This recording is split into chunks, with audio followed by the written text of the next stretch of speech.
আসসালামু আলাইকুম। আজকে চলে আসছি শেখন ভাইয়ের অফিসে। ভাই বলেন। এখন আমরা আমাদের অফিসে বিভিন্ন ধরনের গাড়ির কালেকশন আছে, তোমাকে যদি আমি দেখাই। এই জায়গায় দেখো প্রায় 1 লাখ টাকার উপরে গাড়ি আছে, তোমার দেখে মনে হবে খেলনা গাড়ি। এখানে হ্যাঁ দেখাও। এই যে মানে একটার প্রাইস 1 লাখ নাকি টোটাল সবগুলোর? না না না, এগুলো ধরো একটা 4,000 5,000 করে করে এগুলো মডেল কার, বিভিন্ন সালের মডেল কার। এগুলা ধরো কালেক্ট করি আমরা। হ্যাঁ, এখানে বহু মডেল কার আছে, ভিতরেও আছে আর অনেক, যারা একটা ছোট ছোট পিসের দামও আছে প্রায় 2,000 2,500 করে। আর এগুলা আসলে সবই বাইরে থেকে কালেক্ট করা, কিছু আছে বাংলাদেশে পাওয়া যায়, বাট ভিতরে অনেক ছোট ছোট গাড়ি আছে যেগুলা খুব রেয়ার কালেকশন আর কি।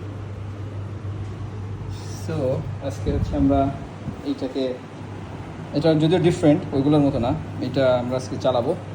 ড্রিফটিং কার বলে এটাকে কি কার বলে ভাই? এটা ড্রিফটিং কার। এটা ধরো দেশের বাইরে অনেক সময় এগুলো স্পোর্টসে ব্যবহার হয়, মানে কাইন্ড অফ গেম আর কি। আচ্ছা আচ্ছা আচ্ছা আচ্ছা। এটা মিটারটা বন্ধ করে দাও, পিছনের সুইচটা বন্ধ করে দাও। তো এইটা হচ্ছে গিয়ে মূলত বাংলাদেশে তো আসলে এই ধরনের অপশনগুলো নাই, যদিও রিসেন্টলি শুরু হচ্ছে। ধরো যাদের যাদের এগুলো কালেকশনে থাকবে তারা, এইটা একটা স্টেডিয়ামের মতো আছে, ছোটো মিনি স্টেডিয়াম, এখানে এগুলো রেস হয়? সেইখানে রেস হয়। সঠিক। না, এগুলো তো বাইরের দেশের অনেক ভিডিও দেখি, ESPN এই ভিডিওগুলো দেখায় যে রেস হয়। মিনি কারের যে রেসগুলো হয়, এই যে এইগুলো হচ্ছে সেই মিনি কারের। আরেকটা বিষয় হচ্ছে এই যে ভাইয়ের যে বাইকের উপরে যে ইয়েটা দেখা যাচ্ছে, এটা হচ্ছে ভাইয়ের নিজেরই বাইক আর ভাইয়ের নিজের আর্ট করা।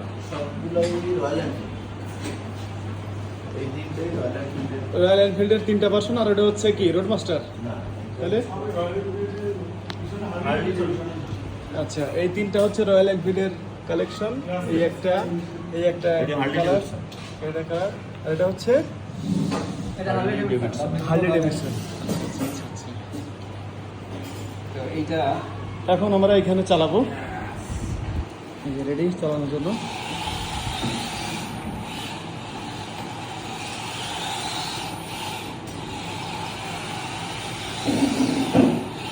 বিশ্বের উন্নত বিশ্বের প্রতিটা দেশে এই যে ছোট মিনি কারের ইয়ে হয়, রেসিং হয়। আমাদের বাংলাদেশেও হয়তো ওদের ভবিষ্যতে চালু